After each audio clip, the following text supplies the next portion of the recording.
Apelo un poco a vos porque lo venimos hablando desde hace mucho tiempo, el famoso tema del salario mínimo y el sistema de cálculo. Hoy se Sí, anuncia un reajuste desde el 1 de julio y este sí, reajuste tiene su efecto en la economía, Ricardo. Es lo primero que quería preguntarte porque aumenta todo, salario del personal doméstico, jornal mínimo, lo que está fijado en jornales, el salario de guardia de seguridad. Tiene su efecto, tiene su impacto, ¿eh? tiene su impacto, pero es relativamente pequeño, porque lo importante es aquí tener en cuenta la tasa de inflación, que parece que va a llegar apenas al 4% este año. Sí. Esa es por lo menos la tasa objetivo de la inflación, ¿verdad? Es Sí. decir, lo que se propone el Banco Central.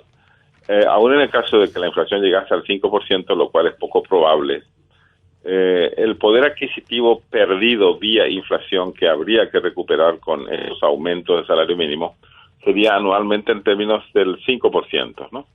Sí. Como mucho. Ahora lo que veo es que teniendo actualmente el salario mínimo el valor de 1.965.000 guaraníes, para redondear, ese ajuste que se propone ahora de subir eso a 2.041.000 Sí. supone más o menos 76.000 guaraníes más Así es. en 6 meses, lo que significa que atiende a una supuesta inflación en ese lapso de 3,9%. No es mucho, pero está ya, digamos, recuperando poder adquisitivo perdido por la inflación. Incluso hay un plus por encima que da tiempo a que hasta el próximo aumento del salario mínimo otra vez los trabajadores no pierdan poder adquisitivo. Pero ese es un cálculo que afecta solamente a unas 426.000 personas. Sí. Guillermo Domanis, que mira Sí. que hay mucha gente que trabaja con empleo estable y que no tiene la suerte de percibir el salario mínimo, es decir, no llega al salario mínimo. Estimamos nosotros que una tercera parte de la población económicamente activa no llega al salario mínimo. Y ese es el problema de siempre, ¿verdad? Estamos atendiendo a la parte afortunada, entre comillas, a la parte bien posicionada Que está en de la los rueda. trabajadores, Sí. los que están percibiendo salario mínimo, ¿verdad?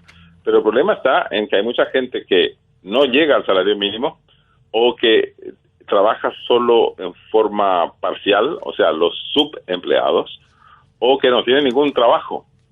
Entonces, el drama está siempre en tener que otorgar aumentos nominales del salario mínimo, en este caso ya incluso por debajo del aumento de la inflación, y no tener en cuenta que realmente el problema lacerante está en la gente que no tiene trabajo o que ocupa su tiempo solo parcialmente trabajando. Allí está realmente el núcleo central de la miseria. La gente que no tiene trabajo no tiene dinero suficiente para comer diariamente, ¿verdad? Y hemos visto en las últimas estadísticas procesadas por la Dirección de Estadísticas y Censos que 1.900.000 personas están en situación de pobreza y en situación de miseria están como 800.000 personas. Las de miseria, las 800.000, son las que provienen del desempleo y de la gente que no tiene ningún tipo de ahorros, ¿verdad? Ahí está el núcleo lacerante de la pobreza. Ahora, Ricardo, este método de reajuste anual, ¿te parece un método correcto o habría que volver a lo anterior, lo del 10% acumulado para disponer un reajuste? ¿Crees que esto está mejor, lo otro hubiese sido más deseable? Sobre la cuestión procedimental Sí. propiamente. Yo creo que esta norma vigente ahora está mejor que la anterior, pero hay que aclarar enseguida que el gobierno debería poner mucho más énfasis en la creación masiva de puestos de trabajo, también para mano de obra no calificada, que es la que no consigue puestos de trabajo, ¿verdad? De forma tal que no se dé la impresión de que nos preocupamos solamente de los que ganan el salario mínimo o más, ¿verdad? En realidad la parte más preocupante de la pobreza es la extrema, Sí. es decir, la que está en miseria, y esos son los desempleados.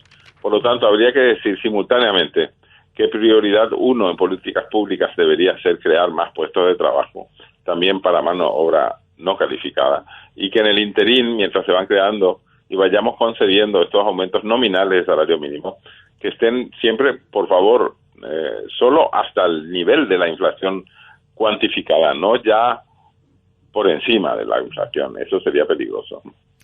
Y sobre el método finalmente de cálculo del salario, yendo pues ya a la cuestión de fondo, Ricardo, recuerdo que una vez hablamos y ponías este ejemplo de que a nivel rural hay un costo de vida y otra vez hay que hacer una diferencia entre grandes poblaciones, poblaciones más pequeñas, lo que Así es también mismo es, la Guillermo. urbe, el costo de vida. Estamos hablando, así como hablamos de la población trabajadora y nos concentramos en la población que tiene puesto estable, un puesto estable de trabajo, que es la parte privilegiada, digamos. Lo mismo pasa con el índice de precios al consumidor del Banco Central, que realmente cuantifica a la población que vive en el departamento central, digamos, ¿no? Y algunas otras ciudades del interior nada más. Las partes del interior del país, es decir, la gente que vive en el mundo rural, no tiene cuantificados índices de inflación. Por eso es peligroso utilizar el índice de precios al consumidor del Banco Central como un indicador válido para todo el país. En realidad vale solamente para el departamento central, y es peligroso porque los del interior podrían creer que la inflación por allí también es del 4 o del 5% anual y que por eso les corresponde ya un aumento del 3,9%. Hay que tener cuidado porque este aumento vale solamente para los trabajadores en las zonas urbanas de la capital, ojo, y del departamento central, no para el interior del país, porque allí probablemente el índice de la inflación es menor. ¿Por qué digo probablemente? Sí, y porque no tenemos un índice para la inflación en el mundo rural.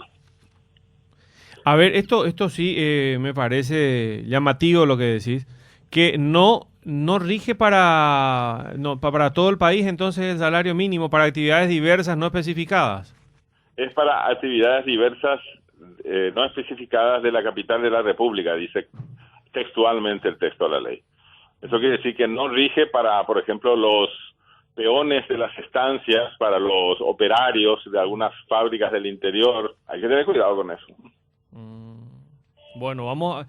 Una duda, ¿el jornal mínimo se obtiene dividiendo el salario por 30 o por 26? Recuerdo que la Corte estableció un criterio de dividir por 26 y quedé con eso en algún momento. ¿Se divide por...? No lo tengo en mente ahora, Guillermo. Yo iba a pedirte que me recuerdes. Sí. Yo lo tengo anotado por ahí, pero no lo tengo Yo recuerdo que la Corte apeló a ese criterio para fijar, por ejemplo, aranceles para el registro del automotor. Me acuerdo que había visto... No, mira que cuando autoriza el aumento del salario mínimo, normalmente vienen un montón de adjuntos de los otros salarios mínimos que no se llaman así, ¿verdad? Sí. Pero que están por encima, digamos, del mínimo, pero que tienen otros ajustes. Otros reajustes, sí, exactamente. Así es. Ricardo, como siempre, un gusto, un abrazo. Igualmente.